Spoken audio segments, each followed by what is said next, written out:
عمل کا ہو جذبہ عطا یا الہی۔ صلو علی الحبیب صلی اللہ تعالی علی محمد صلی اللہ علیہ وسلم۔ میرے میٹھے اور پیارے اسلامی بھائیوں اور مدنی چینل کے ناظرین، کیا آپ جانتے ہیں بڑی ہی نازک، بڑی ہی اہم اور بڑی ہی مقدس رات آیا چاہتی ہے۔ ام المومنین حضرت سیدتنا عائشہ صدیقہ رضی اللہ تعالی عنہا فرماتی ہیں، نبی کریم رؤوف الرحیم صلی اللہ تعالی علیہ وسلم کو میں نے فرماتے ہوئے سنا، اللہ عز و جل خاص طور پر 4 راتوں میں بھلائیوں کے دروازے کھول دیتا ہے۔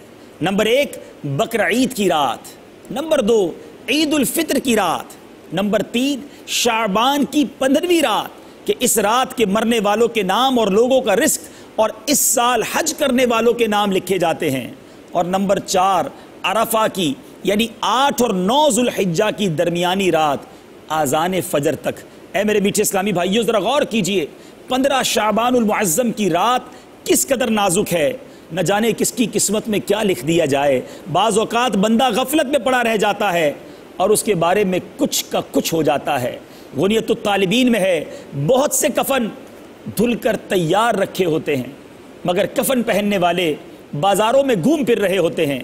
کافی لوگ ایسے ہوتے ہیں کہ ان کی قبریں کھدی ہوئی تیار ہوتی ہیں مگر ان میں دفن ہونے والے خوشیوں میں مست ہوتے ہیں۔ بعض لوگ ہنس رہے ہوتے ہیں حالانکہ ان کی موت کا وقت قریب آ چکا ہوتا ہے۔ کئی مکانات کی تعمیرات کا کام پورا ہو چکا ہوتا ہے مگر ساتھ ہی ان کے مالکان کی زندگی کا وقت بھی پورا ہو چکا ہوتا ہے۔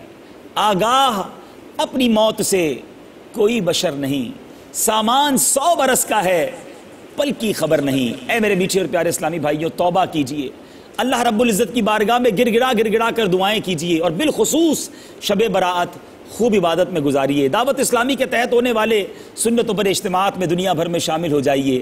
مدنی چینل دیکھتے رہیے، اس طرح کے مدنی پھول لے کر پھر حاضر ہوں گے۔